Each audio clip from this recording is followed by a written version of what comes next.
Baiklah, selamat sore kepada Ibu Siti dan teman-teman. Nama saya Darmawan, saya akan membahas mengenai jurnal yang berjudul Pengaruh Gender, Kompleksitas Tugas, Pengalaman Auditor, dan Kompetensi Profesional Terhadap Audit Judgment yang dilakukan di studi empiris pada auditor kantor akuntan publik di wilayah DKI Jakarta dan Tangerang periode 2016 yang ditulis oleh Akbar Muhammad Tamaraputra dan Puspita Rani. Tujuan dari penelitian ini adalah penelitian ini ditujukan untuk menganalisis pengaruh gender, kompleksitas tugas, pengalaman auditor, dan kompetensi auditor terhadap audit judgment. Teori yang digunakan adalah teori atribusi. Iksan dan Ishak menyatakan bahwa teori atribusi mempelajari proses bagaimana seseorang menginterpretasikan suatu peristiwa, alasan, atau sebab perilakunya.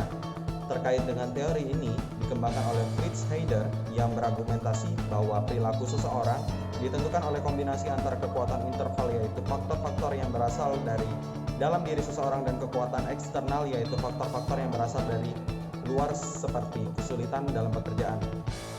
Audit judgment teori atribusi menjelaskan bahwa judgment yang dibuat oleh seorang auditor sangat dipengaruhi oleh banyak faktor, baik faktor yang bersifat internal seperti gender, kompetensi auditor, ataupun faktor lain yang bersifat eksternal seperti kompleksitas tugas. Metodologi. Metode penelitian ini menggunakan metode regresi linear berganda. Metode regresi linear berganda adalah model regresi linear dengan melibatkan lebih dari satu variabel bebas atau prediktor. Selanjutnya adalah populasi. Populasi dalam penelitian ini adalah auditor pada kantor akuntan publik yang terletak di wilayah Jakarta dan Tangerang. Sampel penelitian ini adalah auditor yang bekerja pada 5 kantor akuntan publik, di mana 5 KAP di wilayah Jakarta dan 2 KAP di wilayah Tangerang. Dikarenakan jumlah auditor pada setiap KAP berbeda-beda, maka penelitian ini menyebarkan 76 kuesioner kepada auditor yang berada di wilayah DKI Jakarta dan Tangerang. Sebanyak 27 kuesioner dibagikan pada auditor yang berada di wilayah DKI Jakarta, sedangkan 49 kuesioner dibagikan pada auditor di wilayah Tangerang. Teknik pengambilan sampling menggunakan teknik confidence sampling. Confidence sampling adalah pengambilan sampel yang didasarkan pada ketersediaan elemen dan kemudahan untuk mendapatkannya. Sampel penelitian yang digunakan pada jurnal ini adalah auditor yang bekerja pada 5 kantor akuntan publik, di mana 3 KAP berada di wilayah Jakarta dan 2 KAP berada di wilayah Tangerang. Kelebihan dari jurnal ini adalah penjelasan dari jurnal mudah dipahami dan jurnal membuktikan bahwa variabel gender dan pengalaman auditor tidak signifikan berpengaruh terhadap audit judgment, sedangkan variabel kompleksitas tugas dan kompetensi auditor terbukti memiliki pengaruh positif dan signifikan terhadap audit judgment. Dan kelemahan jurnal ini adalah metode penelitian yang digunakan hanyalah penyebaran kuesioner, sehingga kesimpulan hanya berdasarkan pada data yang dikumpulkan melalui penggunaan instrumen secara tertulis tanpa adanya konfirmasi langsung secara lisan dari responden. Yang kedua adalah responden dalam penelitian ini juga relatif masih sangat terbatas, sehingga kemampuan generalisasi hasil penelitian ini masih rendah. Selanjutnya akan dijelaskan oleh Denny. Terima kasih. Selamat sore Bu Siti dan teman-teman. Perkenalkan, nama saya Denny Saputra. Saya akan melanjutkan pembahasan mengenai jurnal audit dengan judul Pengaruh Skeptisme, Pengalaman Auditor, dan Self-Efficacy terhadap Audit Judgment pada Kantor Akuntan Publik di Medan. Jurnal ini ditulis oleh Vera Yowanda, Vini Kristina, Ricky Fernando, Shirley, Erika, Wilsa, dan Rika. Tujuan penelitian untuk menguji dan menganalisis pengaruh skeptisisme, pengalaman auditor, dan self-efficacy pada audit penilaian di kantor akuntan publik di Medan.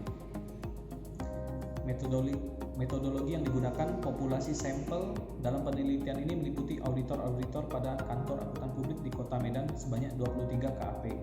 Total sampel dalam penelitian ini terdapat 90 sampel. Jawaban responden sebanyak 30 auditor akan digunakan dalam uji validitas dan reliabilitas.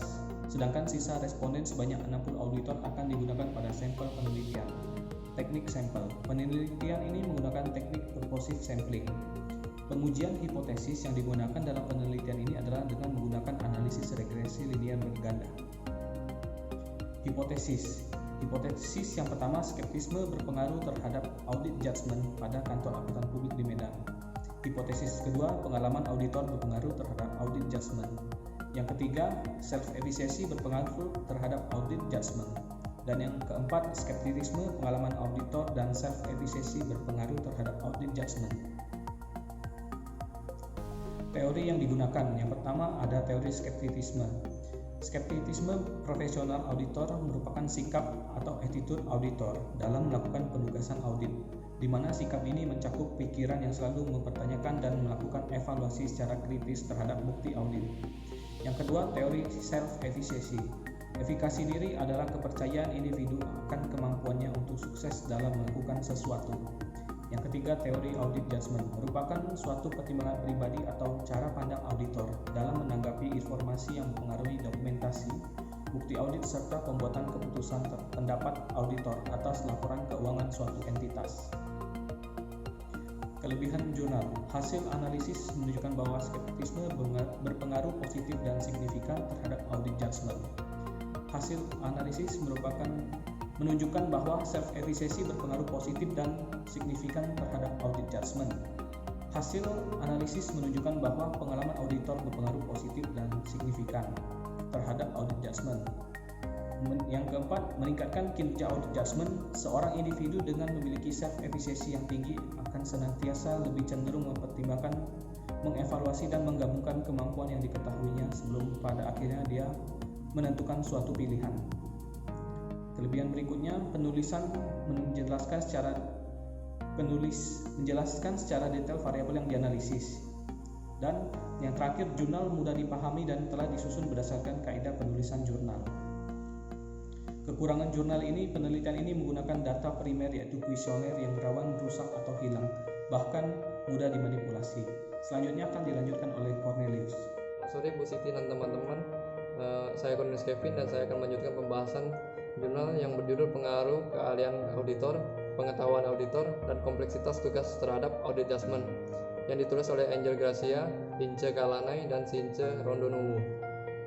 Tujuan penelitian ini itu untuk mengetahui pengaruh keahlian auditor terhadap audit judgment pada Badan Pemeriksa Keuangan Provinsi Sulawesi Utara. Yang kedua, untuk mengetahui pengaruh pengetahuan auditor terhadap audit judgment pada Badan Pemeriksa Keuangan Provinsi Sulawesi Utara. Yang terakhir, untuk mengetahui kompleksitas tugas terhadap audit judgment pada Badan Pemeriksa Keuangan Provinsi Sulawesi Utara. Teori yang digunakan dalam penelitian ini itu teori penetapan tujuan. Teori ini dikemukakan oleh Edwin Loki pada tahun 1990. Teori ini menjelaskan hubungan antara tujuan dengan perilaku. Apabila seorang memahami tujuan, maka akan terpengaruh kinerjanya. Loki mengemukakan bahwa niat mencapai sebuah tujuan merupakan sumber motivasi kerja yang utama. Teori ini jelas mempengaruhi cara organisasi mengukur kinerjanya. Teori motivasi berprestasi. Robin dan Judge motivasi adalah suatu proses yang menjelaskan intensitas, arah, dan ketekunan seorang individu untuk mencapai tujuannya. Sementara motivasi untuk umum berkaitan dengan usaha untuk mencapai tujuan apapun. Metode penelitian. Jenis penelitian yang digunakan dalam pembahasan ini merupakan penelitian deskriptif kuantitatif. Deskriptif kuantitatif merupakan data yang diperoleh dari sampel populasi penelitian, analisis sesuai dengan metode statistik yang digunakan.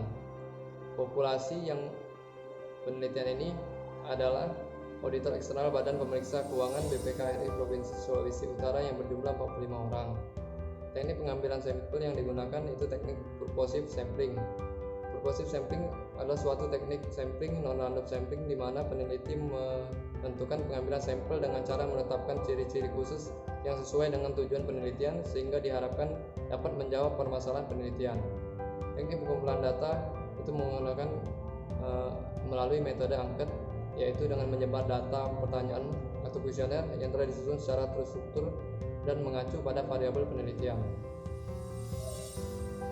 Kelebihan dan kekurangan jurnal itu, kelebihannya penelitian ini mempunyai kebenaran yang diterima secara sepakat oleh para pengamat sehingga kesimpulan yang dicapainya kuat. Sedangkan kekurangannya yaitu penelitian hanya berlaku saat ini dan belum tentu berlaku pada masa yang akan datang dan membutuhkan waktu yang relatif lama dalam pengumpulan data. Kekurangan yang kedua yaitu ruang lingkup penelitian yang kurang luas dan variabel yang hanya sedikit sehingga informasi yang didapat hanya sedikit. Terima kasih. Sekian pembahasan jurnal dari kami. Saya